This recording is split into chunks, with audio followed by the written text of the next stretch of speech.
Hello दोस्तों, स्वागत है आप सभी का एक और शानदार वीडियो में। दोस्तों आज मैं इस वीडियो में बात करने वाला हूं वेट गेनर प्रोटीन के बारे में और मास गेनर प्रोटीन के बारे में। तो दोनों में डिफरेंट क्या होता है और कौन से लोग मास गेनर प्रोटीन का यूज करेंगे और कौन से लोग वेट गेनर प्रोटीन का यूज करेंगे, इन्हीं सब चीजों के बारे में आज मैं डिस्कस करने वाला हूँ आज के इस वीडियो में। तो दोस्तों इसकी पूरी जानकारी के लिए इस वीडियो को लास्ट तक जरूर देखें। वीडियो शुरू करने से पहले मेरा एक छोटा सा रिक्वेस्ट है कि अगर आप हमारे चैनल पर नए हैं तो चैनल को सब्सक्राइब करें और बेल आइकन को दबाना ना भूलें, जिससे हमारे आने वाले लेटेस्ट वीडियो का नोटिफिकेशन सबसे पहले आप तक पहुंचे।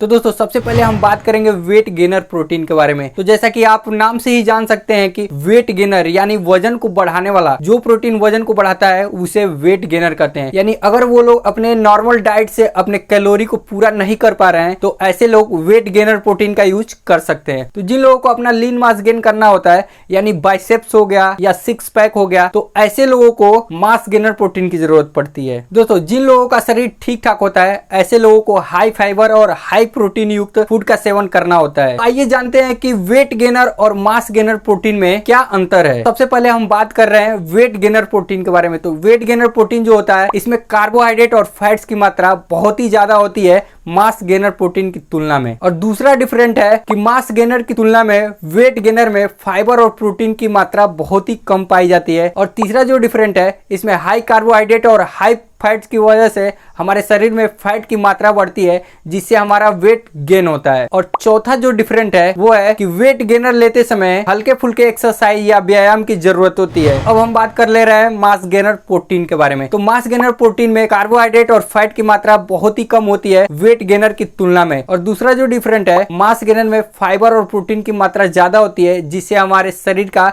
लीन मास गेन होता है और हमारे शरीर में फैट्स की मात्रा बहुत ही कम होती है। और तीसरा जो डिफरेंट है मास गेनर में वेट गेनर की तुलना में फैट्स की मात्रा बहुत ही कम होती है, जिससे हमारे शरीर में फैट्स नहीं होता है। और चौथा जो डिफरेंट है वेट गेनर की तुलना में मास गेनर का यूज करने वाले लोगों को हार्ड एक्सरसाइज की जरूरत होती है या वर्कआउट की जरूरत होती है। दोस्तों बाकी के इंग्रेडिएंट के डिफरेंट को जानने के लिए आप इस चार्ट को देख सकते हैं। दोस्तों मास गेनर और वेट गेनर के डिफरेंट को जान करके ये तो अंदाजा लग ही गया होगा कि किसे कौन सा प्रोटीन लेना चाहिए। तो दोस्तों आइए मैं इस चीज को क्लियर कर दे रहा हूं। तो जिन लोगों का वजन कम है और वो अपना वजन बढ़ाना चाहते हैं ऐसे लोगों को वेट गेनर प्रोटीन का यूज करना चाहिए, क्योंकि इसमें हाई फैट और हाई कार्बोहाइड्रेट होता है जिससे आपका वजन बढ़ेगा। और जिन लोगों का वजन ठीक ठाक है, हेल्दी है, लेकिन वो लोग अपना अगर लीन मास गेन करना चाहते हैं ऐसे लोगों को मास गेनर प्रोटीन की जरूरत होती है। ऐसे लोगों को हार्ड वर्क भी करना पड़ता है या फिर हार्ड वर्कआउट करना पड़ता है, क्योंकि जब तक आपका मसल्स ब्रेक नहीं होगा तब तक आपका जो लीन मास है वो गेन नहीं होगा। तो लीन मास को गेन करने के लिए आपको हार्ड एक्सरसाइज की जरूरत होती है या फिर वर्कआउट की जरूरत होती है। दोस्तों ऐसे में एक बात का ध्यान रखना बहुत ही जरूरी है कि मास गेनर हो या फिर वेट गेनर हो, दोनों को लेते समय आपको एक्सरसाइज करना बहुत ही जरूरी है। अगर आप मास गेनर यूज कर रहे हैं तो आपको हार्ड वर्कआउट या एक्सरसाइज की जरूरत होती है, और अगर आप वेट गेनर का यूज कर रहे हैं तो आपको हल्का फुल्का एक्सरसाइज या फिर हल्का फुल्का व्यायाम करने से भी आपका काम चल जाएगा। तो वैसे लोग वेट गेनर या फिर मास गेनर का यूज नहीं करेंगे जो लोग वर्कआउट न करते हो या फिर एक्सरसाइज न करते हो। दोस्तों आपका मास गेन या फिर वेट गेन तभी होगा जब आपके मसल्स ब्रेक डाउन होंगे। ब्रेक डाउन हुए मसल्स को रिपेयर करने का काम ये प्रोटीन करता है। एग्जांपल के तौर पे बता दें कि आप देखे होंगे जब भी आप एक्सरसाइज स्टार्ट करते होंगे उसके 1 या 2 दिन के बाद आपके मसल्स में बहुत ही ज़्यादा पेन होता है।